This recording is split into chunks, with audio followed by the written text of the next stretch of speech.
Genesis 16:16. Everybody look at the screen. I want you to read this. 1, 2, 3. Read. Abraham.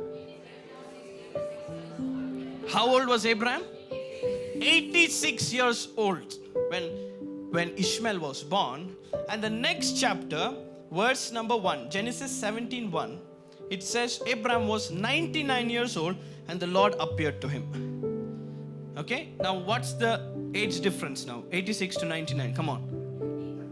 You sure? 13 years God didn't appear to him. Are you with me? For 13 years he never heard the voice of God.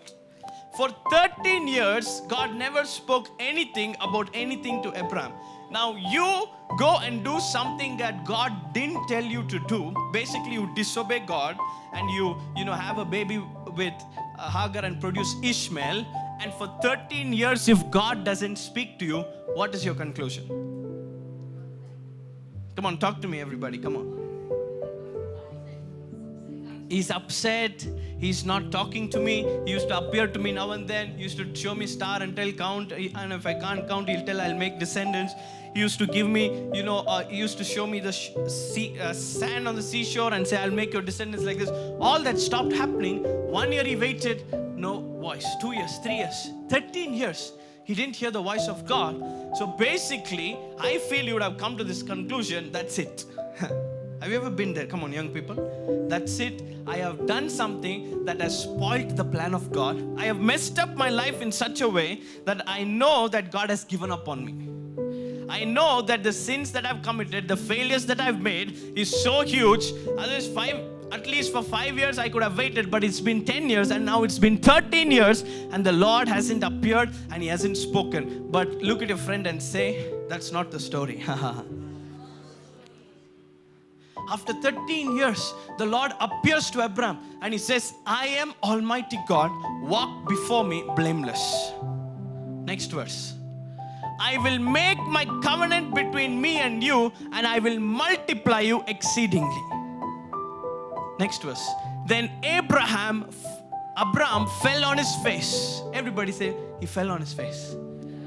All this while when God spoke to Abraham, he never fell on his face.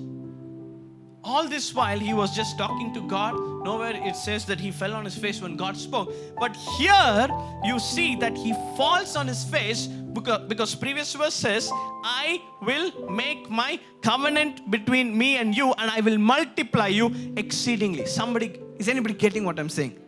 Are you here today? Come on, somebody. So basically when Abraham felt everything is over, my life is messed up, I lost everything, God appears to him again. That itself is a big deal. And as soon as God appeared to Abraham, He didn't say, why did you produce Ishmael? Who asked you to sleep with Hagar? Do you know how much problem is going to come now because of you? The first thing He said, I will make my covenant between you and I will multiply you. Basically, God is still saying, Abraham, you are still my child. I still have a plan for your life. Even though you messed up, I still have a plan for your life. And Damar, Abraham falls to the ground and he is in awe of the goodness of God. Look at your friend, if this doesn't excite you, say you're in the wrong conference. Pastor, tell me how to find the love of my life. That's why I came for this conference. I've been trying and trying. She's been ignoring. I thought you'll give me tips on how to impress my girlfriend, and you're telling me that, God still loves me. My God, if you get this, you will get there. Come on, somebody. Today I've come to tell all you young people, we all have made mistakes in our lives. Some people have made mistakes 10 years back and that past still haunts them. Some people are still living like that. Some people look at some letter or alphabet and they're reminded about their ex-boyfriend's name. Pastor, my boyfriend's name was Favor and you have declared. And I came here and saw and all I can think about is him. God wants you to throw that orange today. God still has a plan for you. Come on, son. I've come to tell all the young people, no matter what you've done in the past, the Lord still appears to you. The Lord still has a covenant with you. Come on. The Lord is still saying, I will bless you and I will fulfill my plan in your life. Somebody shout, thank you, Jesus. This should not say, let me produce another Ishmael. this should make you fall to your knees and say, thank you, God, that, can you come on the keys for a minute? Thank you, God, that whatever has happened in my past does not spoil my future. You might have made the worst mistake. This is a story of God's goodness. This is a story of God's grace. And today I want you to be grateful that God still has a plan for your life. I want you to close your eyes. Before we begin, God wants to heal the past hurts, the past mistakes, the past failures over your life, because they will be hindrances to the great calling that God has for you.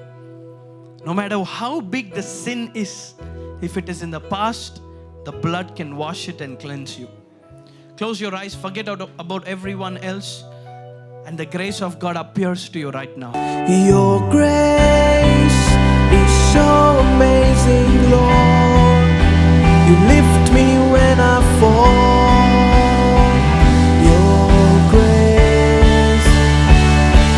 Your grace is so amazing, Lord. You took me from the pit and placed me in your arms. Your grace is so amazing, Lord. You lift me when I fall. Your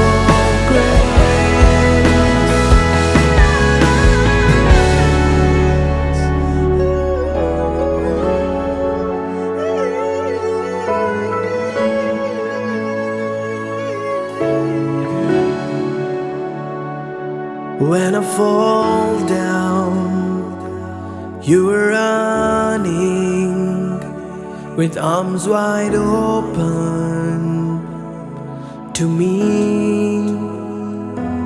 When I mess up, you were running with arms wide open to me.